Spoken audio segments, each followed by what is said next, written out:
नमस्कार साथियों, मेरा नाम है आर के सिंह। जीएस वर्ल्ड के ऑनलाइन प्लेटफॉर्म पे आप सभी का स्वागत है। आज एक बड़े ही महत्वपूर्ण एनएसओ की रिपोर्ट की आज हम चर्चा करने वाले हैं और ये रिपोर्ट खास तौर पे देखें तो इस समय चर्चा का विषय बनी हुई है। इस रिपोर्ट में जो महत्वपूर्ण बातें कही गई हैं उसमें यह कहा गया है कि अब भारत के लिए स्वास्थ्य जो आपदा है वैसी स्थिति बन चुकी है। और ऐसा क्यों कहा गया है? तो जो हृदय रोग है, जो हार्ट डिजीज है, अब वो भारत के लिए महामारी बनता हुआ दिख रहा है। ऐसा क्यों हम कह रहे हैं? तो ऐसा इस रिपोर्ट के बहुत सारे जो आंकड़े हैं उनके आधार पर इस तरह का निष्कर्ष निकल रहा है। और सबसे खास बात है कि इस रिपोर्ट में जो सबसे महत्वपूर्ण तौर पे जिन्हें संवेदनशील बताया गया है उसमें महिलाएं शामिल हैं और युवा जो वर्ग है वो इसमें शामिल किया गया है। ऐसे बहुत सारे आंकड़े दिए गए हैं कि आखिर इस तरह की जो बीमारियां हैं इनका जो प्रभाव है किस आयु वर्ग में सबसे अधिक हो रहा है, ग्रामीण शहरी क्षेत्रों के स्तर पे क्या इसमें अंतर देखने को मिल रहा है, या फिर कह सकते हैं कि अलग अलग स्तर पे कैसे ये भारत में अब अपना पैठ बना रही हैं। तो इसी विषय की आज चर्चा करेंगे। इससे जुड़ी हुई बहुत सारी बातें हैं कि भारत की नई जो स्वास्थ्य आपदा है, स्वास्थ्य जो संकट है, ऐसी जो गंभीर स्थिति अब भारत में उत्पन्न हो गई है, हार्ट डिजीज बन गई है एक भारत के लिए महामारी। आखिर ऐसा क्यों कहा गया इस रिपोर्ट में? इससे जुड़ी हुई कौन सी बातें हैं उन पर हम डिटेल से बात करने वाले हैं। क्योंकि देखिए, भारत में दिल की बीमारी जो है वो अब पूरी तरह से आप देखेंगे एक राष्ट्रीय स्वास्थ्य आपदा बनती नजर आ रही है। और राष्ट्रीय सांख्यिकी जो संगठन है जिसे हम एनएसओ कहते हैं उसका हाल का ये रिपोर्ट आया है 2025 का। और ये जो सर्वे आया है जिसमें हाउस होल्ड सोशल कंजम्पशन की बात कही गई है और हेल्थ में चौंकाने वाले जो आंकड़े हैं वो खुलकर सामने आए हैं। रिपोर्ट की माने तो पिछले 7 वर्षों में देश में दिल के मरीजों की जो संख्या है वो कई गुना ही नहीं बल्कि 3 गुने दर से बढ़ चुकी है। और सबसे अधिक परेशानी की जो बात है वो यंग जनरेशन के लिए है, यानी जो 15 से लेकर 29 वर्ष की आयु वर्ग वाले जो लोग हैं उनमें सबसे अधिक दिल की बीमारी देखी जा रही है। यानी दिल की बीमारी की चपेट में जो हमारा युवा वर्ग है वो सबसे अधिक आ रहा है। और इसी कारण से देखेंगे तो ये जो सर्वे है ये खास तौर पे एनएसओ का जो सर्वे 2025 है ये इस समय चर्चा का विषय बना हुआ है। क्योंकि हाल ही में राष्ट्रीय जो सांख्यिकी संगठन है जिसे एनएसओ कहते हैं, इसने नवीनतम अपना जो सर्वेक्षण है वो भारत में जो हृदय रोग है उसके बारे में विशेष तौर पे व्याख्यायित किया है कि 7 वर्षों में ये 3 गुने दर से बढ़ा है। और इसमें सबसे जो अफेक्टेड जो एज कही जा रही है वो 15 से 29 आयु वर्ग के लोग जो हैं वो सबसे अधिक संवेदनशील है।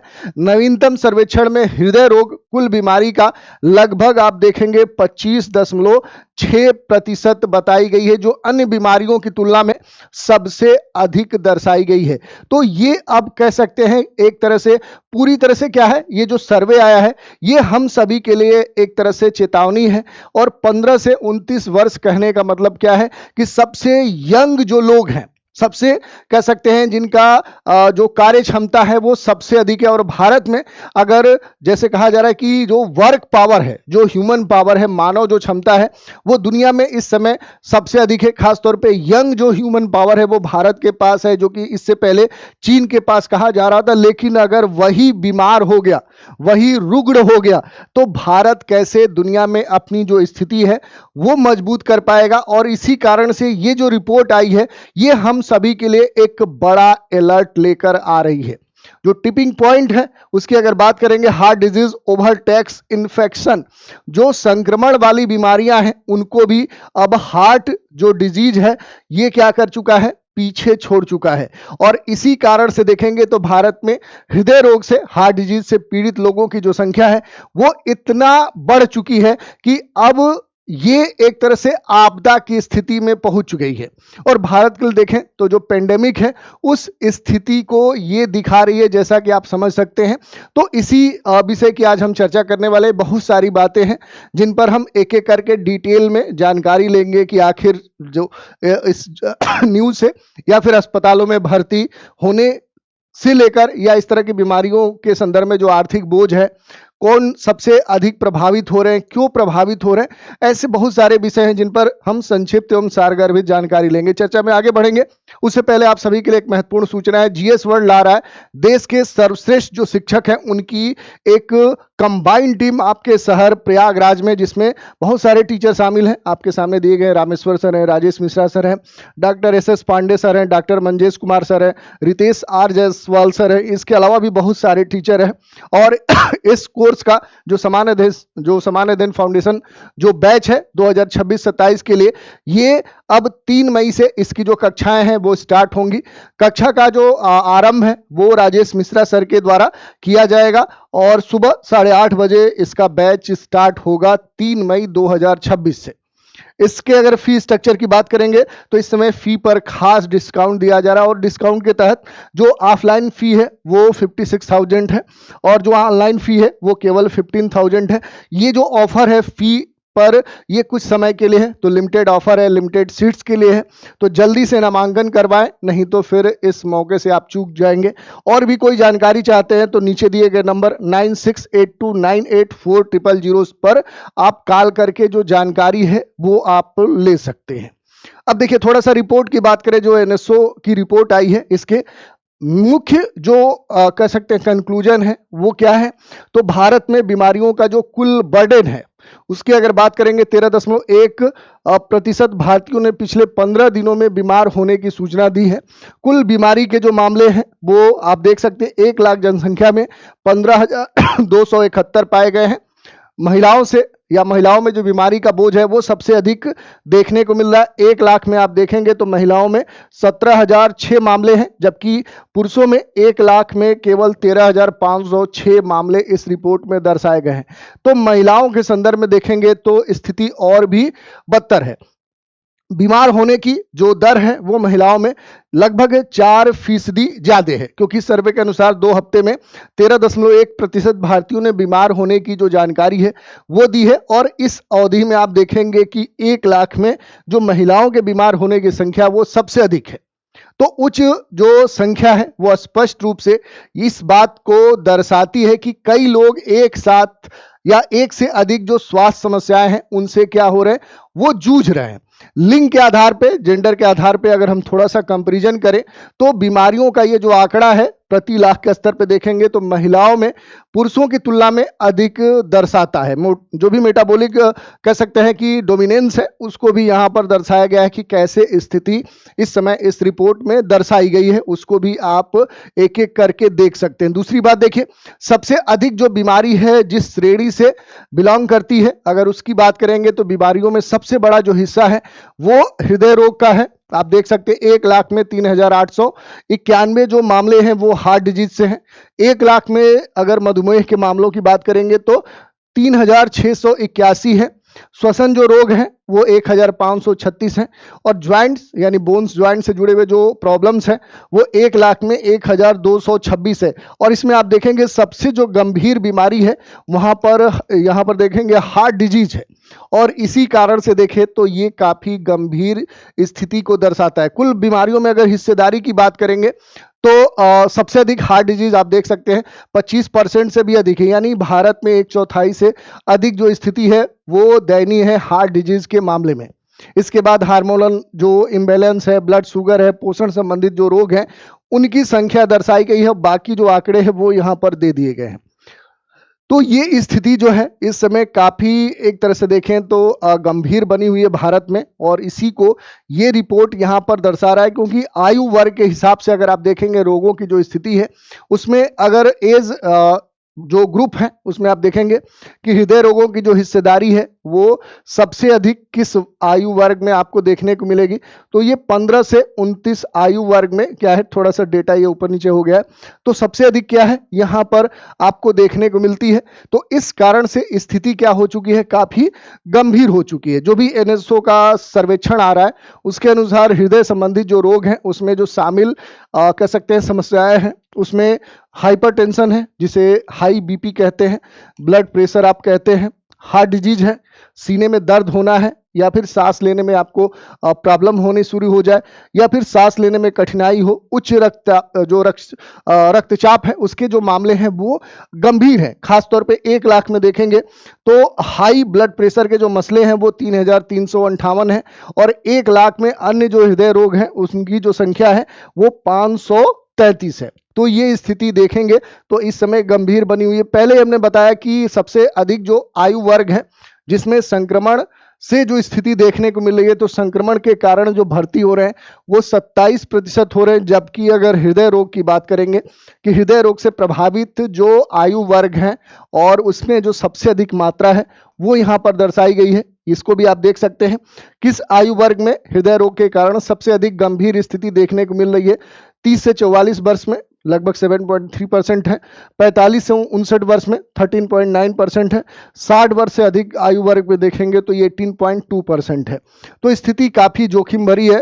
और 7 वर्षों में आप देखेंगे कि 2017-18 का जो वर्ष है और अभी 2025-26 तक अगर आप देखेंगे तो जो आंकड़े हैं वो काफी तेजी से बढ़े हैं। खासतौर पे संक्रमण जनित जो रोग हैं वो तो पहले से कम हुए हैं। जो भारत में पहले इनकी मात्रा सबसे अधिक होती थी, लेकिन अभी इनकी मात्रा कम हो रही। जैसे देखिए 2017-18 में 2547 मामले 1 लाख में थे। 2025 में ये मामले घटकर 2500 से लगभग 2300 में सिमट गए हैं। लेकिन हृदय रोग की जो स्थिति है 2017-18 में ये 1333 प्रति 1 लाख पर संख्या थी, जो अब 2025-26 तक आते आते ये लगभग 1333 से बढ़कर 3891 हो गई है। यानी इसमें क्या है 3 टाइम्स वृद्धि देखने को मिली है। और ये भारत के लिए सबसे गंभीर बात हो जाती है, क्योंकि नॉन कम्युनिकेबल जो भी डिजीज हैं उनके बढ़ते जो खतरे हैं उनको ये क्या कर रहे हैं, ये दर्शा रहे हैं। जैसे अगर आप देखेंगे कि जो स्थिति है वो धीरे धीरे क्या हो रही है, गंभीर हो रही है। जो भी कार्डियोवैस्कुलर जो डिजीज है, डायबिटीज है, क्रॉनिक जो रेस्पिरेटरी जो डिजीज है, कैंसर है, इसके जो मसले हैं अब ये तेजी से बढ़ रहे हैं। अब देखिए यहाँ पर अगर डेटा की बात करेंगे तो आप यहाँ पर डेटा डिटेल में देख सकते हैं। इसके अलावा एक और महत्वपूर्ण बात है, अर्बन और रूरल सेक्टर के स्तर पे आप देखेंगे जो भी ग्रामीण बनाम शहरी जो स्थिति है, अगर उस पर हम तुलनात्मक अध्ययन करें तो देखिए ग्रामीण क्षेत्र में देखेंगे पुरुष जो है वो 11.5 प्रभावित है, महिलाएं 9% है, ओवरऑल 10%। लेकिन अर्बन रीजन में जाएंगे तो पुरुष जो है वो क्या है, उनकी संख्या या उनकी जो मात्रा है वो बढ़ जाती है, महिलाओं की भी बढ़ जाती है, ओवरऑल जो संख्या है वो भी बढ़ जा रही है। शहरी क्षेत्रों में जो हृदय रोग है वो अधिक है और पुरुषों में महिलाओं से अधिक है। तो इस तरह की जो दिक्कत है वो देखने को मिल रही है। अब ये कहा जा रहा है कि फिर इस तरह की जो समस्याएं हैं इनका समाधान कैसे किया जाए, इसका क्या आगे राह होना चाहिए, क्या फ्यूचरिस्टिक प्लान बनाए जाने चाहिए। तो प्राथमिक जो स्वास्थ्य केंद्र है, जो प्राइमरी हेल्थ केयर सेंटर होते हैं, उन केंद्रों पर पहले स्क्रीनिंग को मजबूत करना होगा कि शुरुआती स्तर पे जिस क्षेत्र में समस्याएं धीरे धीरे उभर रही हैं उनको डायग्नोस किया जाए और वहीं पर उसे क्योर करने का एक तरह से प्रयास स्टार्ट कर दिया जाए। स्कूल कॉलेज के स्तर पे देखें तो हेल्थ से जुड़े हुए जो अवेयरनेस है वो बढ़ाना सबसे महत्वपूर्ण बात है कि हमारा जो युवा वर्ग है ऐसी समस्याओं के प्रति पहले से क्या हो, अलर्ट हो, सचेत हो। अर्बन जो प्लानिंग है उसमें वॉकवेज या फिर साइकिलिंग जो ट्रैक्स हैं वो बनाए जाने चाहिए। जैसे होता है कि मास्टर प्लान शहरों के लिए बनता है, कि किसी भी कॉलोनी के लिए मास्टर प्लान बनता है, किसी क्षेत्र के लिए बनता है, तो उसमें ये प्रयास किया जाए कि वहाँ टहलने के लिए एक खास पाथवे हो साइकिलिंग के लिए, कि लोगों के एक तरह से वर्जिश आसानी से कर सके। उसके लिए पर्याप्त किसी भी कॉलोनी, किसी भी एरिया में व्यवस्था होनी चाहिए। नमक, चीनी, ट्रांस फैट हेतु एक नियंत्रण जो नीति है वो देश में लाई जानी चाहिए। जैसे आज का जो युवा वर्ग है बाहर का जंक फूड खाता है, अब उसको हेल्दी लाइफ की आदत नहीं है और समय पे खाना नहीं खाता है, ऐसी चीज़ें खाता है जो पैकेट बंद है, तो इस तरह के पाउच वाली जो सामग्री है उस पर भी सरकार को ध्यान देना होगा। और डिजिटल जो हेल्थ रिकॉर्ड है, प्रिवेंटिव जो हेल्थ केयर है, उस पर सरकार को ध्यान देना होगा। स्वास्थ्य जो बीमा कवरेज है या अफोर्डेबिलिटी में अब सरकार को सुधार करना होगा। सबके स्तर पे जो बीमा कवरेज है वो होना चाहिए, क्योंकि बहुत सारे लोग जो इलाज के डर से, उसके खर्च के डर से अपना एक तरह से डायग्नोस नहीं कराते हैं, चेकअप नहीं कराते हैं। तो अगर प्रारंभिक स्तर पे वो इस तरह के जो भी सुविधाएं हैं उनको अगर प्राप्त कर ले तो क्या हो सकता है कि आसानी से इस तरह की जो दिक्कतें हैं जो अब आपदा की स्थिति में पहुंच रही हैं उन पर भारत में कंट्रोल किया जा सकता है। तनाव जो है एक स्थिति है वो और भी महत्वपूर्ण हो जाता है, क्योंकि भारत में अगर आप देखेंगे तो भारत का जो युवा वर्ग है वो सबसे अधिक तनाव से ग्रस्त है। मेंटल जो उसका हेल्थ है वो काफी इस समय कमजोर हो चुका है। तो प्राथमिकता उसको क्या देना है, मानसिक अपने स्वास्थ्य को बेहतर बनाने पर ध्यान देना होगा। तभी क्या हो सकता है, इस तरह की जो समस्या है इनका समाधान हो सकता है। इसके अलावा अगर आप देखेंगे एनएसओ के बारे में अगर थोड़ा सा बेसिक जानकारी लेंगे, यानी राष्ट्रीय जो सांख्यिकी कार्यशाला है, ये भारत की सरकार की एक प्रमुख स्टैटिकल कह सकते हैं कि एक ऑर्गेनाइजेशन है, एक निकाय है। और ये सांख्यिकी और जो कार्यक्रम क्रियान्वयन जो मंत्रालय है उसी के अंतर्गत क्या करता है, एनएसओ काम करता है। इसके अगर प्रमुख कार्यों की बात करें कि आखिर जो एनएसओ है ये करता क्या है, इसके वर्क फंक्शन क्या है, इसके कार्यों में क्या शामिल है, तो देश में जो भी आर्थिक कह सकते हैं और इसके अलावा जो सामाजिक स्थिति है उस आर्थिक सामाजिक स्थिति का जो सर्वे है वो ये करता है। और जो भी देश में कहेंगे जो हेल्थ की स्थिति है, जो एजुकेशन की स्थिति है, या कह सकते हैं कि जो सोशल जो कंजम्पशन है, जो उपभोग है उसकी क्या स्थिति है, गरीबी की स्थिति क्या है, पुअर्टी की स्थिति क्या है, ऐसे बहुत सारे जो विषय हैं उन पर जो डेटा हो सकता है उनको सर्वे करके डेटा संग्रह करता है। राष्ट्रीय स्तर पे देखेंगे जो डेटा है उन डेटा का ये एनालिसिस करता है। और जो डेटा होते हैं उन डेटा का एनालिसिस करने के अलावा अगर आप देखेंगे तो उस पर ये महत्वपूर्ण क्या करता है, रिपोर्ट्स भी बनाता है। और इसकी जो रिपोर्ट्स मानी जाती है वो ऑथेंटिक मानी जाती है। उसके आधार पे सरकार क्या करती है, अलग अलग जो इनिशिएटिव है, जो पॉलिसी है, जो कह सकते हैं प्रोग्राम है वो बनाती है। और अगर आप देखेंगे जो ये एनएसओ है ये किन से मिलकर बनता है, तो 2019 में 3 जो इंस्टीट्यूशन है उनको मिलाकर एनएसओ का निर्माण किया गया था। सेंट्रल स्टैटिक्स ऑफिस और नेशनल सैंपल सर्वे ऑफिस और कंप्यूटर जो सेंटर है, तीनों को मिलाकर एनएसओ का निर्माण किया गया था इसके कार्यों को सही तरीके से सुचारित रूप से चलाने के लिए। जो ट्रीटमेंट कॉस्ट है ये बार कोड बना हुआ है भारत के संदर्भ में, क्योंकि भारत में अभी भी क्या है कि अलग अलग क्षेत्रीय स्तर पे डिस्पैरिटी है, चाहे वो इकोनॉमिक स्तर पे हो, सोशल स्टेटस के स्तर पे हो, एजुकेशन के स्तर पे हो, हेल्थ के संदर्भ में अवेयरनेस का स्तर पे हो, जिस कारण से गंभीर स्थिति बनी हुई है। तो जो एनएसओ का जो सर्वेक्षण 2025 आया है ये बात तो क्लियर करता है कि भारत में जो हृदय रोग है अब सबसे बड़ी स्वास्थ्य चुनौती बन चुका है। 7 वर्षों में इसका 3 गुने दर से बढ़ना, और युवाओं में देखें तो 15 से 29 वर्ष में सबसे अधिक हार्ट डिजीज होना सबसे गंभीर बात को दर्शाता है। संवेदनशील ये स्थिति को पूरी तरह से इंडिकेट करता है। और भारत को अब क्यूरेटिव जो मॉडल है उससे अब प्रिवेंटिव जो हेल्थ केयर मॉडल है उसकी तरफ आगे बढ़ना होगा, तभी इस तरह की गंभीर जो समस्या है इससे समाधान पाया जा सकता है। तो ये आज का हमारा सेशन था जिस पर हमने बात की। एक और आपके लिए सूचना है, यूपीएससी 2026 सीसेट का जो उपहार बैच है ये यूट्यूब पर 1 मई से शाम के 7 बजे से इसकी क्लासेस पूरा कंप्लीट जो प्रिपरेशन है वो कराया जा रहा है जीएस वर्ल्ड के द्वारा, जिसमें महत्वपूर्ण जो शिक्षक हैं वो शामिल होंगे। इसमें मैथ आपको पांडे सर पढ़ाएंगे, रीजनिंग आपको शशिकरण सर पढ़ाएंगे, और जो इंग्लिश कंप्रहेंशन है या जो कंप्रहेंशन है वो विप्लव घोष सर पढ़ाएंगे। तो ये आपके लिए एक उपहार बैच जीएस वर्ल्ड लाया है। तो आज के एपिसोड में इतना ही रखते हैं। आप सभी लाइव बने रहें और इस सेशन को अटेंड किया, इसके लिए आप सभी का धन्यवाद। और आशा करते हैं कि सेशन पसंद आया होगा। अगर पसंद आया है तो वीडियो को लाइक शेयर कमेंट करिए। चैनल पे नए हैं तो चैनल को सब्सक्राइब कीजिए। आज इतना ही, आप सभी को इसके लिए धन्यवाद। Thank you.